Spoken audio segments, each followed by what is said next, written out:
live stream also, Okay. as per Sheila's instructions.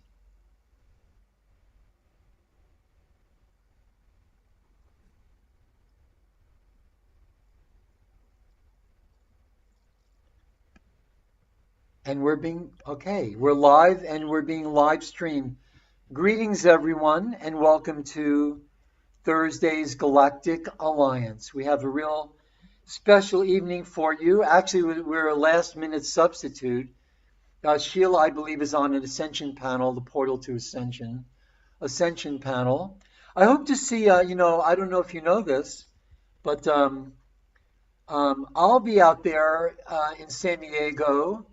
I'm flying out from Singapore um, to do not just to do the Portal of Ascension thing in April. I'm actually flying out first and foremost to do the Easter celebration, the Academy for Future Sciences Easter celebration, April 7th, 8th, and 9th. I think that you can still sign up for that. That's in Phoenix, April 7th, 8th, and 9th. Portal to Ascension Conference, April 21st, 22nd, 23rd. I'll be out there. Uh, it looks to be a really, really amazing event. So hope to see some of you out there. Where else will I be? Will I be coming to your town? Let's see. I'll be in LA, San Diego. I'll be stateside for a couple of months. I'll be in LA, Las Vegas, San Diego, Denver, Leadville, Austin, possibly Chicago, possibly New York, uh, and possibly Mexico. We'll see. I'll go anywhere. Let me know. I got a couple of weeks I haven't scheduled in May. So if you want me to come over, just drop me a line. Okay? I'm pretty good company. I don't take up much room. All right? Okay? So, all right. Welcome, everybody. Today we're going to talk about a few different things. We'll be probably go for about an hour, and then we'll have question and answer for about a half an hour. I'll be joined today with Marianna, Leah, and uh, and Kristen Ragusin. This again, the Sheila I think wrote to me yesterday or the day before. Would you like to do this? Of course, any opportunity to share again with you guys and gals. So, Marianna, do you want to kick this off this evening? Absolutely. Well, first, I want to say thank you so much for all that are joining us live today, and for those that are going to be watching us in the ethers later on. So, we want to let's close our eyes for a minute. Let's give thanks to the universe, Mother, Father, Creator. Let's give thanks to the angels and the archangels. And let's just say a big thank you to the universe for bringing us all together as this global community. And let's have a beautiful, amazing, amazing evening. And God bless. Thank you, Phil.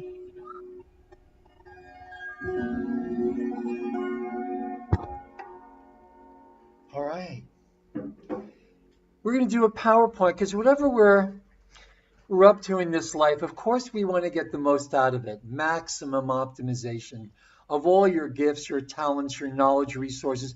I put together a paradigm, which I think is really the first true innovation in personal development. I don't know what peak performance, success, technology, whatever you want to call it, really since the introduction of NLP or when Tony Robbins came. I remember Tony when he was doing talks in people's living rooms and he was making the coffee and he was asking people, how am I doing? I mean, he was never really short of he was never really, there was never really a lack of confidence. But everybody starts somewhere and everybody, unless you're satisfied with just getting whatever it is, the universe spoons out to you or spoons back to you, you know, to get the most out of anything that you do. Let's say like let's take a seminar or workshop. Sure, you can get something out of any presentation, but how do you get the most? How do you get maximum optimization of any one of your experiences? I put together a paradigm which I had never seen before. and I call it the most. I was looking for an acronym or a way or something to call the system where you get the maximum optimization of your success and everything. And then it hit me. Not like a ton of bricks, because I imagine that would knock you out, but maximum optimization success training, the most. So if you will indulge me, there we go. Let me know if everybody can see this. Okay. Let's see. Can everybody see this? Yeah. Oh, this is wonderful. So I put together a system called the M.O.S.T seminar, the M.O.S.T system. I've done this. I haven't done the full 2.5, 3, possibly 3 days yet, but I've done this for private groups and private individuals in a one-day training. And I got to tell you, it still blows my mind that I put this together, if I may say so myself. Maximum optimization success training. Okay. This is, my motto is NEC plus ultra, nothing further beyond. Isn't that's Latin, nothing further beyond. Is there anything further beyond what we're capable of if we really put our minds and our hearts and our spirits behind it, right? NEC plus ultra, nothing further beyond. People may say yes, there is something more beyond that we conceive of ourselves, but at the same time, there's nothing beyond what we are capable of. So I put this system together, and I love that I chose this NEC plus ultra as a motto for this system, because nothing further beyond, these are the pillars of Hercules here. Gibraltar in southern Spain, it's amazing. You take that ferry past the Straits of Gibraltar, you see the Rock of Gibraltar. You want a piece of the rock? You don't have to get insurance from Prudential. You can always get a piece of the rock. You can just take the ferry. Jebel Musa in northern Morocco. These were called the Pillars of Hercules. The ancients thought that you couldn't get past these Pillars of Hercules, that on the other side it would be sea serpents. It was the end of the world, the edge of the world. You would just fall off. So they called this NEC plus ultra, nothing further beyond. And guess what? They used two pillars representing the Pillars of Hercules at these two locations with either the plus ultra or the NEC plus ultra. It actually is the origin of our dollar sign. How interesting that I chose a motto, that actually is the inspiration for our dollar sign. And the first money that we used in America was a Spanish coin that had the Pillars of Hercules, right? And the plus ultra or NEC plus ultra. Really, really interesting stuff here. So plus ultra, again, there is more beyond. Do you want to be the best example of something? Do you want to be the highest point in excellence or achievement? Or just want to settle or compromise? Do you want to be the ultimate, the most profound degree or condition? So now we define some terms. Do you want the greatest or highest amount possible or value attainable? And this is in every and any aspect of your lives. Maximum, the highest degree, the upper limit, the max. A period or the period, your life of the greatest, highest, or utmost development. And then the principle of optimization. Most of these, law of attraction, coaches, success, movers and shakers, I love them all. Most of them come from sales, marketing backgrounds, but they don't come from systems work. Systems. I was a systems analyst and trend analyst for many, many, many years, a futurist. Optimization is the key. It's the act, process, or methodology of making something as fully perfect as possible, fully functional, right? Think of a design, a system, a decision. It's very rare that we make any decision in our lives free of any of biases. Imagine if you made bias-free decisions, how much more effective, functional, successful your life could be. Think architecture. Think of form, think of a shape, even biological optimization. Why are sharks, eagles, cheetahs, the apex predators in their environments? They're biologically optimized for it. Think Krav Maga. That was the Israeli hand-to-hand self-defense. They brought it here to Singapore to teach the Singapore Army. It isn't pretty, but it's effective. This is not for show, Krav Maga. This is you've got a gun to your head or a knife to your throat. How do you get out of there alive? Wing Chun, Bruce Lee understood Jeet Kune Do, the principle of optimization. How do you make something as fully effective as possible, right? Biological optimization, cheetahs. So now we get the Spice Girls Challenge. When I do events like this, I will ask people at the very, very beginning, well, what do you want? What do you want? Just what do you want? And they'll write something down. And then halfway through the seminar, what do you really want? And then by the end of the seminar, what do you really, really want? This is the Spice Girls Challenge. I'll tell you from my experience, when you first ask people what they want, they'll say, I want $1 billion. I want lots of money. I want the car. I want the villa in the south of France, right? And then halfway through, what do you really want? I want to be secure. I want to be safe. I want to provide for my family. By the end of the seminar, what do you really, really want? You want to be of service. You want to be of service. You want to be of service. You want to be of pure, sincere, dedicated service to the world, to yourself. Don't leave yourselves out of this. You're only going to be as effective out there as you are internally. So that's what you really want. So this is one of my favorite cartoons from BC. Once in a great while, something comes along that changes everything. It's a wheel, but they don't know that you're supposed to roll it. You know? So you can have the tool, but not know how to use it. There's a lot of definitions of success, but I agree with a lot of these success peak performance workshops. You need to have a definition. If you're going to use the word success, you need to have a definition of what it is. What does success mean to you? It can mean a lot of things, right? Like you have a lot of examples here. And that may change. Truth may be the most transient of things, but it's a good idea at any given time, moment, in the ever-eternal, ever-present now moment, to have a definition of success. That could change. Earl Nightingale gives you the strangest secret. You can access this on YouTube, his original recording. And what was the strangest secret? Well, the strangest secret was you manifest what you think about. There's been nothing new about this, that thoughts are things. You know, Prentice Mulford back way, way, way back. Thoughts are things. Of course, what we think habitually is what we will manifest.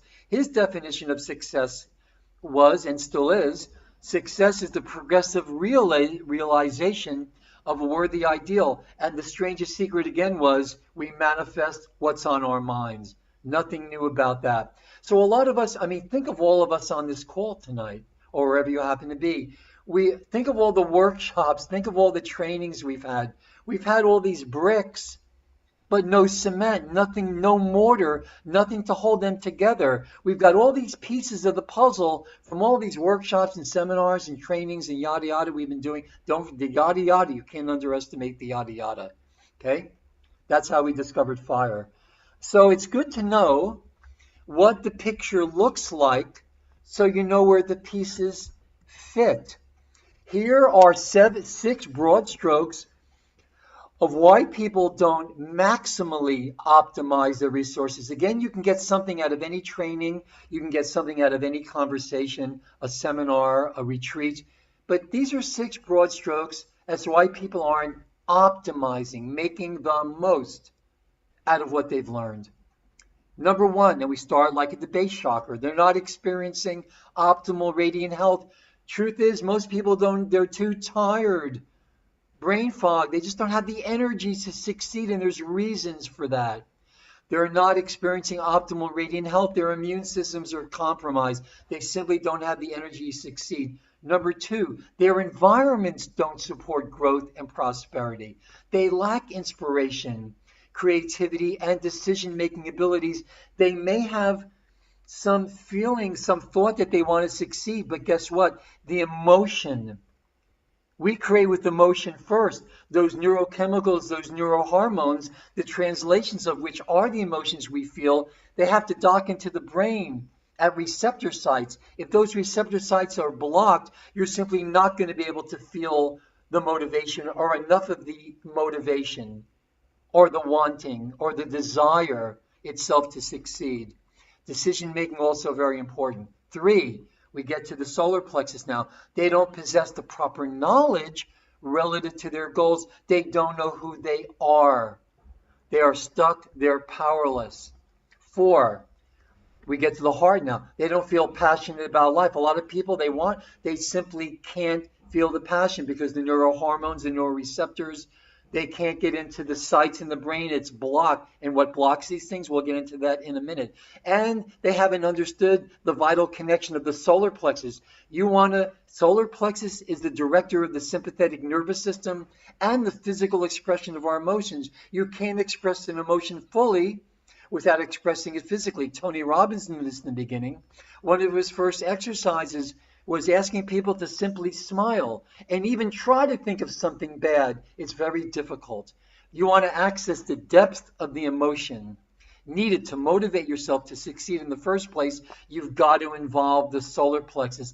The solar plexus, I know from people that have listened to me before, you know how big I am on the solar plexus. And if somebody out there can give the link to that PDF scanned copy of William Walker Atkinson's or Theron Q. Demont's The Solar Plexus of the Abdominal Brain, it's worth its weight in gold, or root canal surgery, it seems these days.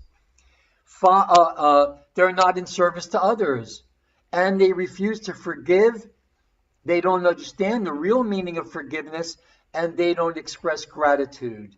These are the biggest blocks I feel right now to really coming into your own and to be of service. 5, communication. They haven't learned to talk to themselves or communicate effectively. And a lot of that on a personal level has to do with the alignment of your spine. If your spine's not in alignment, if you sit in a chair like we have our whole lives, that actually distorts the proper alignment of your spine, you're not going to be able to communicate effectively with yourself. Period. End of story. And you won't be able to communicate clearly with others. Just by changing your chair can change your life. 6, they don't know how to truly manage time. They don't know how to engage their vision. And 7, they lack strong connection to a higher power. Now, I'm doing this pretty quickly, but I'm going to be doing probably a whole webinar just on this probably really soon. The gospel of discontent. Ask yourself right now, has success continued to elude you? After all the seminars, books, CDs, DVDs, coaching, counseling, mentoring, money, time spent, prayers, affirmations, visualizations, making deals with God. Oh, please, just this one time, I promise I'll behave. And so on and so on. What was missing? I'll tell you what was missing. This was missing. This is in a couple of slides. It's the only thing. You can take a picture of this, but I'll let you know there's only one thing that I would just ask you not to take a photo of at this time. I was meditating on this geometric symbol here. It's a septagon. It's a septagram. It's a 7-pointed star, right, within a 7-sided polygon. And what struck me about this was that each point, check it out, sends out rays. Each point is connected to every other point. There's an interplay here. There's an interface. There's an interdependence of all these elements, right? Take this one, for example, here. Each one sends out 6 rays and communicates with all the others. So I thought, of course, a system where all the elements that I feel and most people feel are vital for success, even some that people haven't thought of, basically put it on this design. So basically, this is the one you can't take. Please don't take a picture of this, not quite yet, but very soon. This is it. I took 7 basic elements of success. I trinitized them all. This is the plus ultra system. This is it. Let me see if I can, need to go back.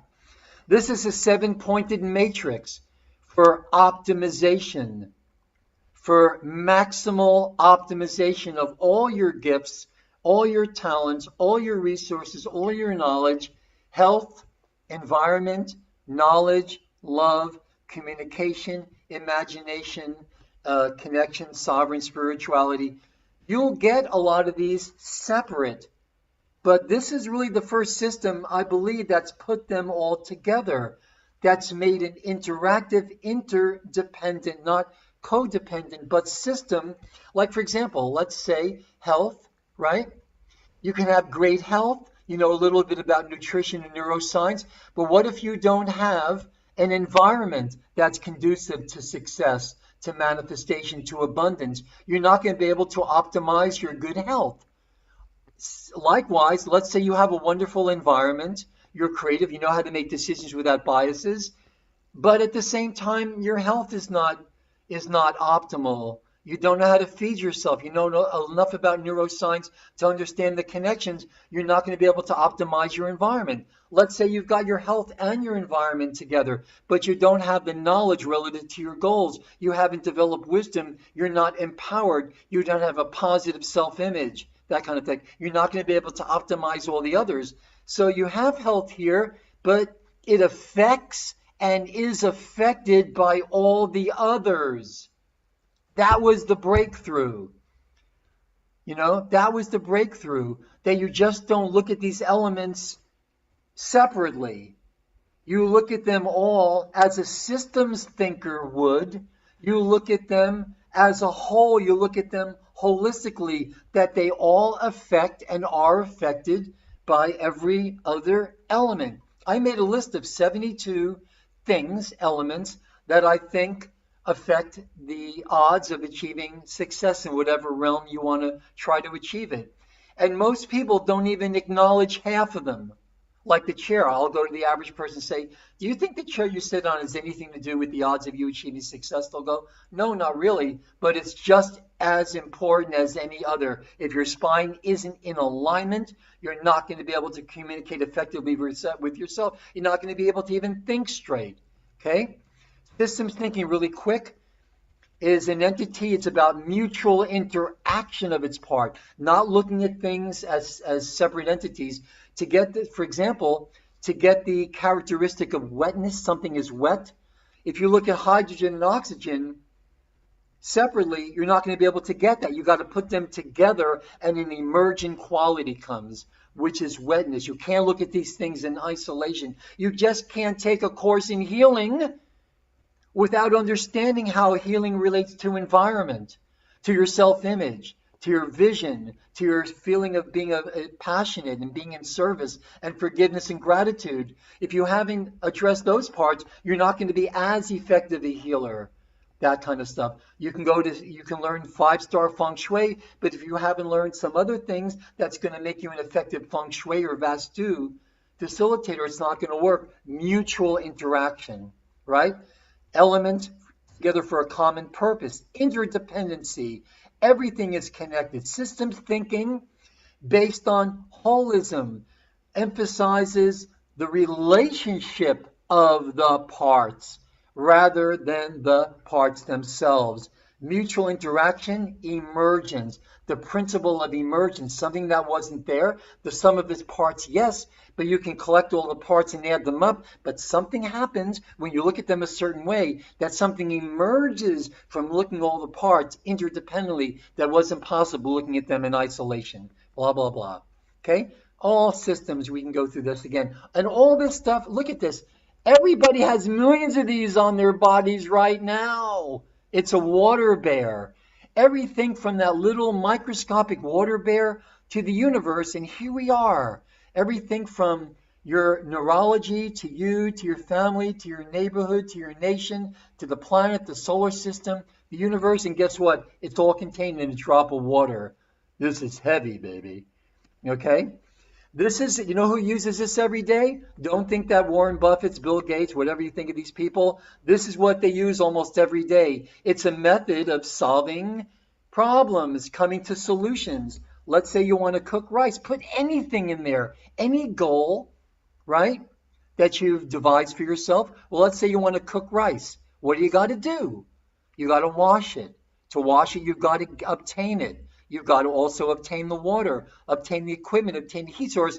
This is used by all ultra net worthers. This is used by the ones that we, a lot of us will look up to and model ourselves after. And remember, modeling is cool, but you're not them. You've got to find your own way, but you can find inspiration. And you can also understand the blocks. What could block me from obtaining water? What could block me from obtaining rice? It's called source systems methodology. Using simple maps. This was the origin of mapping and brain mapping and devising action plans. A simple diagram like this can really just save so much time and energy and really optimize and maximize yourself. This system is prismatic learning, like Dark Side of the Moon. You have, let's say, white light entering the prism breaks into the colors of the visible spectrum. Well, you can visualize success as a white light passing through the prism of our lives into these components, all these elements necessary for maximum optimization of your life. So again, this is the Plus Ultra system. And what do we start with for maximum coordination? We start, and I got to move through this a little quickly, but a lot of us know this. We start with health, the total load. This is just a very, let me see how I'm doing on time. Oh, holy crap, 9:26. Okay. These are all the things. This is just a short list of the things that are potentially compromising our ability to even think straight and live the lives we want to live, healthful, vibrant lives. Electromagnetic pollution, pesticides, airborne molds and fungus, auto exhaust, outgassing, industrial cleaners. You want to really achieve vibrant, radiant health? What do you wash yourself with? What do you wash your dishes with? What do you clean your house with? Right? Noise, negative thoughts, so on and so on. Of course, fluoride is one of the worst up here. And I'll tell you, fluoride's in everything. Fluoride, look at all these things it does. By the way, the reason fluoride, they were on the verge of outlawing fluoride worldwide, certainly in North America, until in the 40s, in the Manhattan Project, they realized that you need fluoride to make an atomic bomb. And so based on that, they suppressed all the truth about fluoride. The truth is, it does cut down on dental visits. You know why? Because you have less teeth.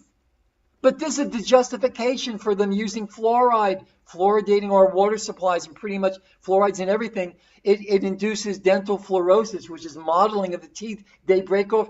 I broke a tooth once on a marshmallow. You know what I'm saying? Skeletal dental fluorosis, birth defect, neurological. If you think thinking is important in achieving success, well, it impairs the brain's signaling functions, right?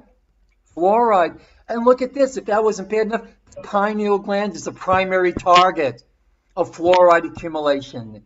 It interferes with your sleep, dream cycles. When you dream, you go into the future. And the secret is bringing back from the future into the present all the things we learned from our higher selves. It enters the brain. This is why you see early onsets of puberty. It enters the brain tissues easily. It deposits aluminum and it blocks the dopamine receptors. It's hard to even feel good, feel like you want to succeed with the fluoride. We have to back off as much as we can. Fluoride, there are options. Look at the label of mainstream toothpaste. If you swallow more than is necessary for brushing your teeth, call the poison control center. It's like rat poison, and insecticide, right? Yada yada. Chlorine is another one. Why? When you take a hot warm shower, the pores open. That chlorine gas goes right into your pores, into your bloodstream, right? Aspartame, another one, very, very, very bad. This is why people in Asia look young later in lives, because they're basically pickling themselves with MSG and all that. And we think we're so cool. We go to a Chinese restaurant and we ask them to hold the MSG, and they go, okay, and they put in another 10 flavorings and sweeteners and preservatives. I've talked to morticians in this part of the world. People are already embalming themselves during their lives. But there is solutions. Lymphatics. Probably in a few weeks, I'm going to do another lymphatic course. This is the most powerful and beautiful. A lot of you on this call, I know, have already done this with me. The lymphatic technique. The lymphatic technique, it's called lymphocyzing. We understand the cause of every disease on the face of the planet. And using the rebounders, the greatest thing you can do. I'm sure I got to move through this really fast. Environment decision, we go to number 2.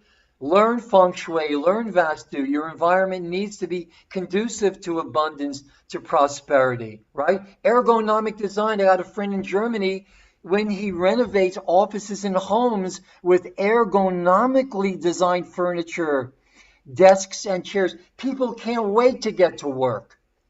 People can't wait to get to work. It's how our bodies move through space harmonically. You have a straight edge desk, it's very hard to make connections. You would be amazed what happens when you just have ergonomically designed furniture. And then this is the undiscovered country. You could have everything going for you, but you've got to be able to evaluate geopathic stress from underground water flows. If you're living in a basement or at the top of the Burj Khalifa, it doesn't matter. They've looked at all these cancer clusters all around the world, mainly in Europe, and guess what? They're on geopathic stress lines.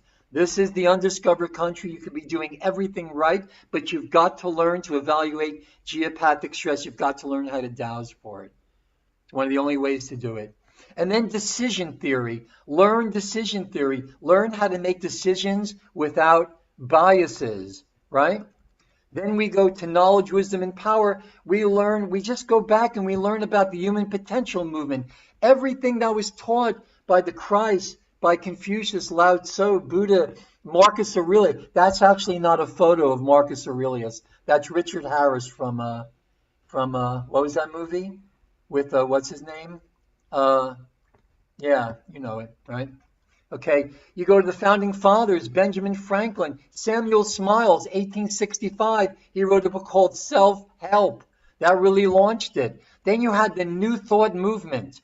That really, when the law of attraction really got into people's consciousness in the late 1800s, early decades of the 19th century, men and women alike, all of them, Prentice Mulford, Wallace Wattles, William Walker Atkinson, who wrote in 1910, Thought Vibration, or the Law of Attraction in the Thought World. And all these men and women alike, they were all, without exception, members of secret societies. The real secret, basically Rhonda Byrne's secret, based on the Master Key and the Science of Getting Rich.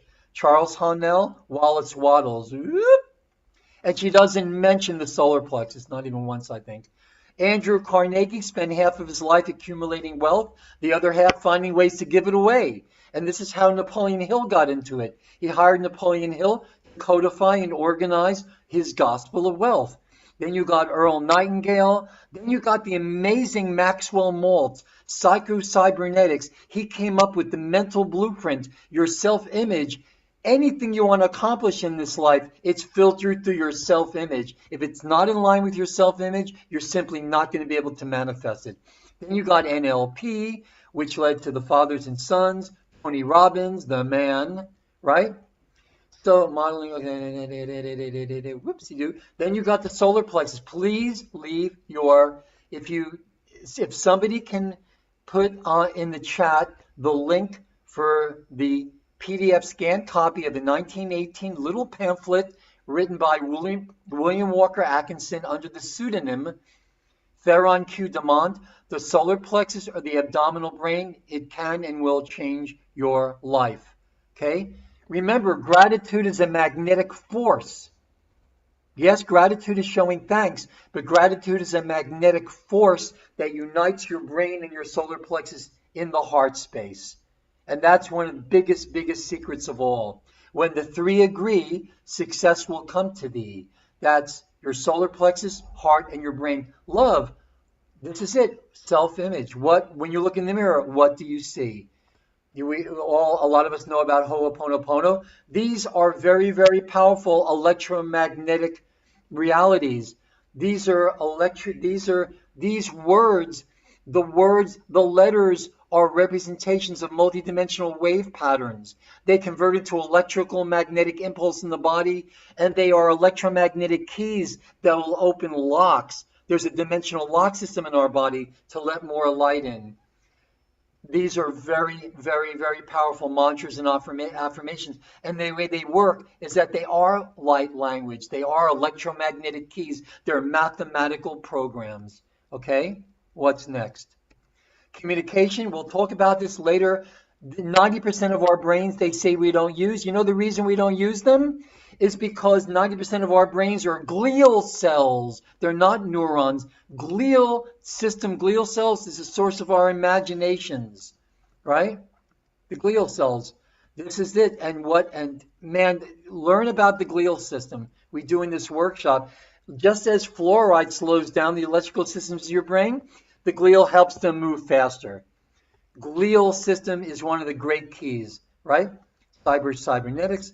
Power of thought. We know how powerful this is from the Emoto work. This is loving. This is gratitude and forgiveness. This is screw you. Look at the difference. This can hold love. This can hold passion and awareness. This can hold forgiveness.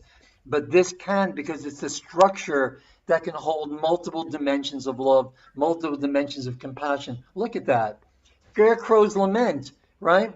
What are we going to... He's the one who wanted the brain, but he did all the thinking for them on the trip. Here's a big one. Confusing cause and effect with correlation, right?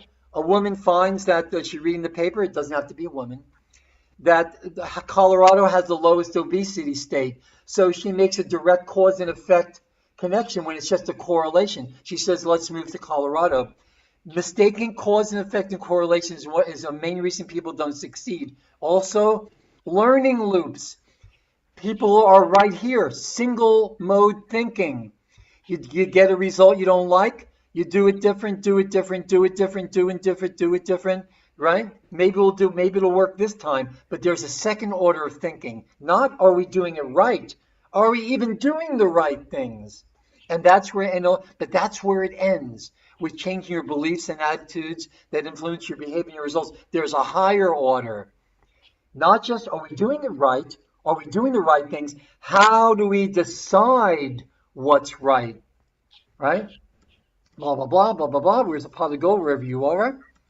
Okay, almost finished here. Results-oriented seminar. Here's a level understanding time management based on this is another module.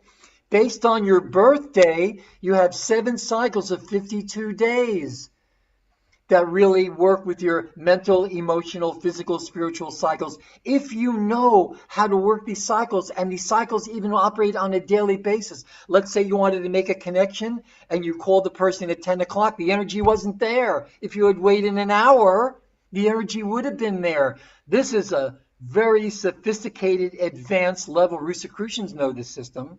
Many mystical Christians learn this system. Many Masonic type groups know this system. It's a level of time management based on your birthday. Cycles. If you know how to work these systems, you can be much more effective. Okay? Almost done. So where's the pot of gold? Remember, the people on this end think it's on this end. The people on this end think it's on this end. So it's really everywhere you are. Okay? Is that it? Yeah, that's it. Shawshank Redemption, man. Get busy living or get busy dying, right? Is that it? Is that the Okay.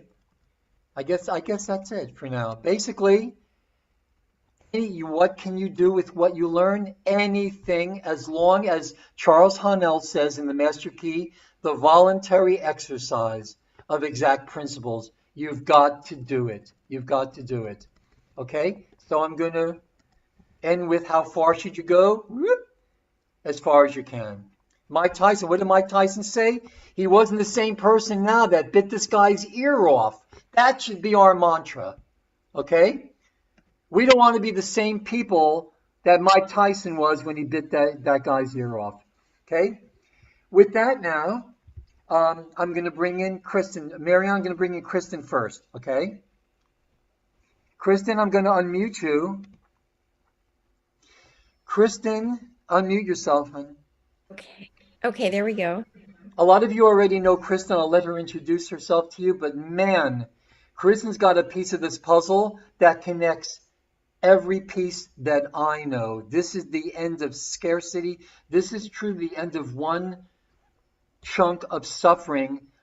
that Kristen herself is a revelation, but this information is something we all really need to apply to our lives. Welcome, Kristen. Oh, thank you, Phil. And it's so good to be here with everybody. Yes, I've been in the financial world for over 30 years, and this book is a work of 10 years of research. And I was ready to bring it out in 2017, but it was ready to come out now. And so we're at this critical point, which we know we are, sort of is that the caterpillar getting ready just to bust out of the chrysalis and fly into butterfly mode. So many different things, I think, from both sides. We see our financial systems and our worldly systems being reshaped, maybe not as what seems in the most elevated way when we look at the tightening of control or the further sense of scarcity that so many people are experiencing or that we're afraid of, when we hear of all the different things that are happening. But at the same point in time, as we go through this birth canal, the age-old reality and wisdom is awakening in us that wealth itself is completely part of our being, and that every single person is born into this experience with wealth, as wealth, the divine inspirations that are coming through us, the gorgeous ideas that attract us, the ever unfolding expressions that we're led to on our journey to continue to expand and express. And we've been indoctrinated through the system, certainly that we've had for at least the last 100 years in the United States alone. There was much more of an active tug of war before then. The money systems have actually changed 8 times in the United States alone. And the founders who came to this country knew very much, as they were all in debt, that they were ready to be free of this system. And they understood how to create systems of exchange that allowed the prosperity to flow. So they built money to actually be in service to people, which is what money as a mere technology, or in essence, has always wanted to be, a simple technology that's here to serve us. And every time humanity has thrived and there's been a golden age, they've articulated and designed the money unit properly so that it represented the wealth that the people created rather than a system of indebtedness. And so even in the timeliness of what we're experiencing with some of the bank crises popping up, this is always happening underneath the system. But with this just popping up in the past 2 weeks, the primary reason why this comes from is because we still have it so turned upside down, but we are the people now to really claim it right side up, which is that money is meant to be in service to the beauty of what we create with one another. Today, even though we're schooled to believe that money exists as a thing outside of us, and or that it's like a table or oranges, something that actually just needs to be earned or captured, the reality we're living with, there is no money in our world today. So much like a fan that spins, we see a disc, but when it stops, we actually see a spout with blades on it. Today, we're using consumer debt. The Federal Reserve does not create our money. The Federal Reserve simply creates reserves, which go on banks' books to help bolster them. There is no fractional reserve lending. There's no money in reserves whatsoever. It's been that way in Europe for a long time. It's absolutely that way in the United States. What we're all using as what we believe is money is someone's mortgage. 97% of the money today is created through consumer debt. And so this is actually a very profound statement, because we start to get the instability that's underlying our physical experience, and even creating more of that dichotomy or that conflict between what we know as spiritual beings and this sort of contorted other feeling of scarcity that pumps through. So what happens when our money that we're using to exchange the beauty of our wealth and our services with one another is mortgage debt? The first thing is that we can never be free of debt, because as soon as the debt is repaid, the money also is destroyed. And every time a debt, whether it's the federal government, a state, a person, a corporation, every time it's repaid, there's less and less money in the system. So this underlying propensity to have to run on the hamster wheel and to have to constantly, quickly be compelled to buy something, go into debt, get any type of job, earn, repay. And this is the cycle that we live on. It absolutely brings war about, and it brings the destruction of real investment and hyper speculation. And it requires that democracies or democratic republics can't truly function because you have to have a small portion of people that have more power than everyone else to keep this sort of illusion of these hierarchical systems running. And they also create this boom and this bust. They create typically lower and lower interest rates so people can't actually earn savings on what they've put aside.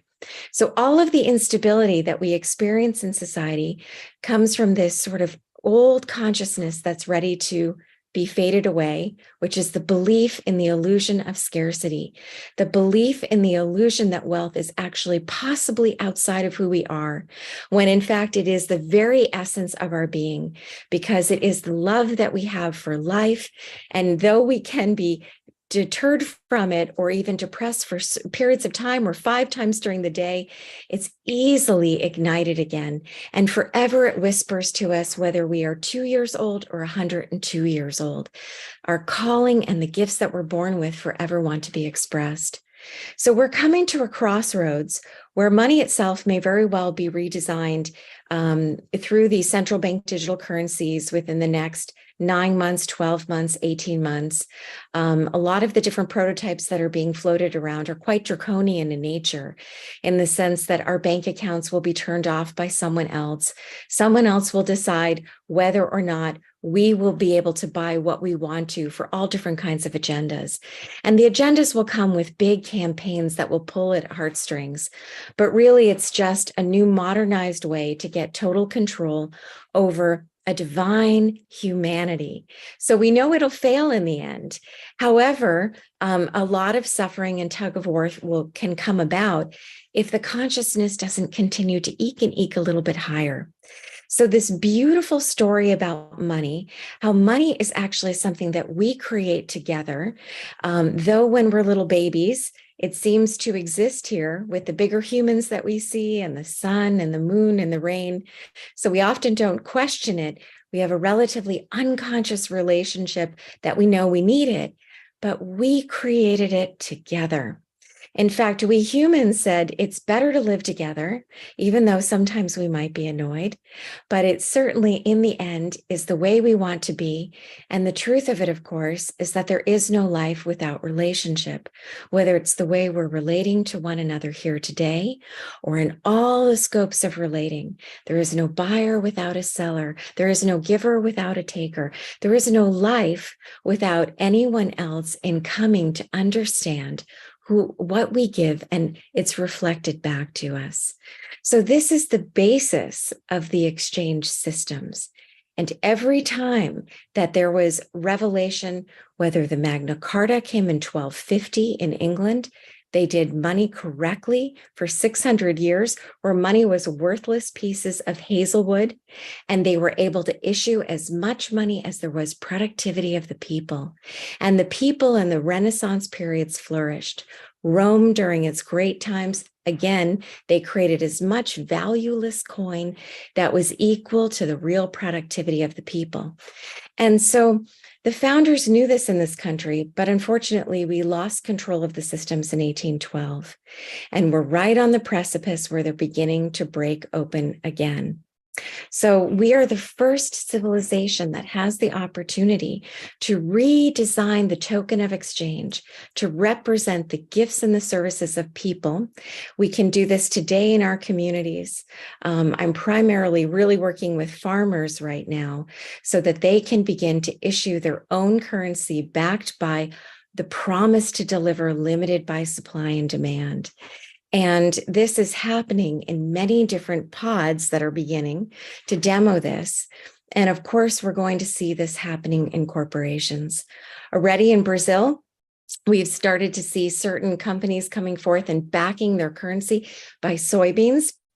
a certain amount of food limited by supply and demand. In California, there's some technology companies that are starting to issue their tokens backed by the amount of services that they produce, limited by supply and demand. And the main point of this is that this opens what the founders of this country, what Abraham Lincoln's, really more of his financial team understood more than him, what Kennedy understood when he tried to bring back the silver-backed dollar in the 60s, and certainly what Jackson knew with wildcat banking, but they had no way to verify it, that money's only value is the wealth that we possess and we give with one another. So this is starting to break open, and it's really important. The critical factor is our consciousness. And so as we open back up into that, what's calling us to give to one another is actually calling from both sides. The world wants it and we want it. And it's even being called, much like that beautiful picture Phil just had up with the pyramid, I think the Pink Floyd picture of the rainbow going through, of the light fractalizing through the pyramid. This calling of expression, the ever-expandingness of life, is the basis of how money needs to be created as a token of exchange. So I went on this journey when I soon found out the imprisonment that our current money system creates by money being created as primarily, again, 97% of it is consumer debt. And you can see the difference in the 70s when we were still on an ending version of investment capitalism, before we came to this full version of corporatism bordering on fascism. In the 70s, a home was maybe 3 times salary. A college education was often close to being free. And today we're in a zone where a home can be 10 times salary.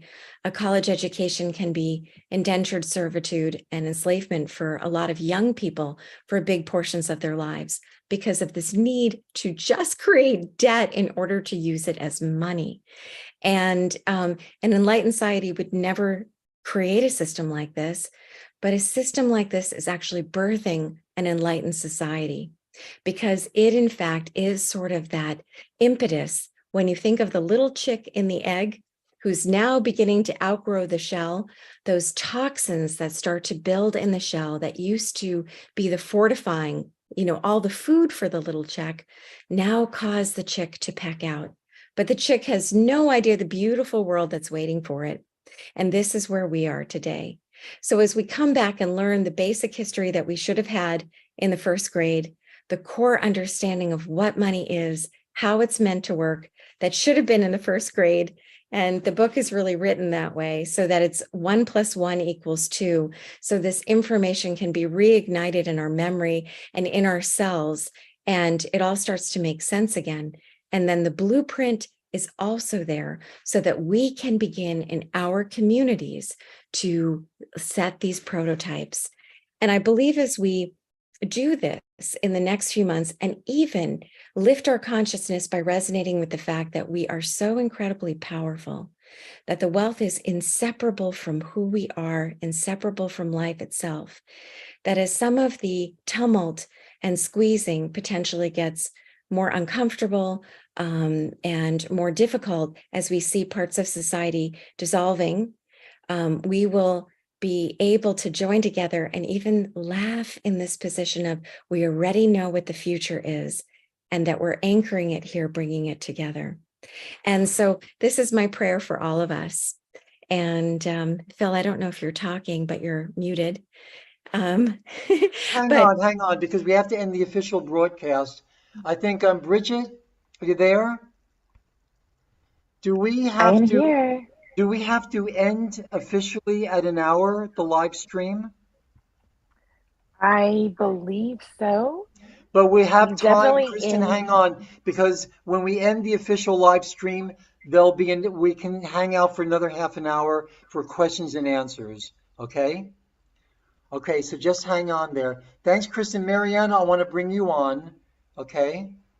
And everybody, please hang out, because when we end the official live stream, we're still going to be on live with each other for at least a half an hour. Kristen, you can, I'm sure people have a lot of questions to follow up. But hi, Marianna. Nice to see you. Hi, Phil. Hi, Hi. Kristen. Hello, everyone. Thank you so much. Well, I'm not going to make this long. I'm just going to, add to the impeccable and extraordinary presentation of Kristen. I was so impressed with what the book has to offer and what we're just actually enlightened by. So thank you so much, Kristen, for that. And thank you, Phil, for the optimization. I've taken some parts of that course with you before, but it never gets any less extraordinary. It's really amazing. So thank you so much for that. So I just wanted to add a little bit. So I know I've talked a little bit about where I come from, in other meetings and in other broadcasts and on my former show, Magdalena Chronicles. I come from Kiev, from Ukraine. So we all know what's going on in Ukraine and in Europe right now as far as the war is concerned, but we're not going to talk about that. I do want to reflect on what Kristen was saying in regards to this limited supply and demand and how an enlightened society would run. So a couple of things came to mind. I just wanted to just kind of add to tonight's conversation. So I thought about that. I mean, it's almost like, what came to mind was the book of Utopia, Sir Thomas More. It's almost like you know, if you don't educate the people and you don't give them the tools, how do you expect them to succeed? Right. And that is the truth. We all live in this society where there is so much power and there's so much control. Oh, it's almost like Plato's allegory of the cave. So the people are always in this cave. They don't see the light much, and they don't know what's really going outside, and they're kind of imagining what's really is on the outside. And then when finally they come out and they see the light, they see the world in a whole different way and expression. So this is where we are heading in this critical record-breaking number of masses that are awakening right now, right? And they're evolving. I mean, we are at a critical, pivotal point in our evolution right now, where exactly, Phil, optimization is critical. Optimization, creating the platform for our success is what we all need right now, not only to be able to set the intention, but to know how to go about it, to be able to create the goals and to achieve them. And most importantly, how to have the tools and the resources to get to where we are at this moment, whether we're talking about setting intentions in our reality to manifest things, or even be able to, exactly like Kristen was talking about, the supply and demand, to be able to have that relationship and connection with money. Um, I grew up in a very low income family structure where we had to struggle a lot in order for us to survive. And coming to America in 1992, we came in with $80 to our name. My father dug trenches in the beginning when he first got here. He worked 6 jobs to provide for his family. We built whatever we could possibly build. But I grew up on a structure where there was a lot of sacrifice and there was a lot of lack thereof instead of knowing what abundance is. And so it took me a long time to be able to reprogram and restructure. And I'm still going through that reprogramming and restructuring of what is abundance? What does it look like? What is it built on? What is the framework? And how, like Phil was talking about, how do I optimize my resources in order for myself to be able to create the platform for continual abundance and residual abundance? So I don't want to take up too much of your time, but that's what I just wanted to add to that. Is it's an extraordinary presentation today, both by Phil and Kristen, because it's so important in our lives today. So thank you. Thank you. Well, everybody hang on because in a minute or so, we're going to close the official webinar and then stay on for a half an hour. I know a lot of you have questions or comments. Kristen, I certainly want you to finish. Just like what Marianna said, this is a big piece, the knowledge, and the utilization, the maximum optimization of that knowledge. This is a big piece, the creation of money. How can we think of anything really more or less without thinking of money and how money is created, and that we've been lied to, out and outright lied to about how money is created and the consciousness of money and what money really is as a sentient conscious identity. we've been led down the wrong road, and so I want Kristen to really finish that, and so hang on because Marianna has much more to add, and also we want to make the first official announcement of our journey, our pilgrimage to the Holy Land in September. We're going to talk a little bit about that. So it's 9:59. Okay, so I want to thank you all. Please, please, please hang on. There is much, much more to come. So I'm going to stop the recording. Uh-oh, Bridget, do I stop the recording? How do I stop the recording? Stop the stream. It Just should stop be the stream? Okay, just stop stop the the live. stream. That'll stop the recording, will it? Well, the recording will keep going, but I don't know that the Zoom recording continuing is a bad thing. Okay, so I'm going to stop She the might be able live to use stream. that. I'm going to stop the live stream now.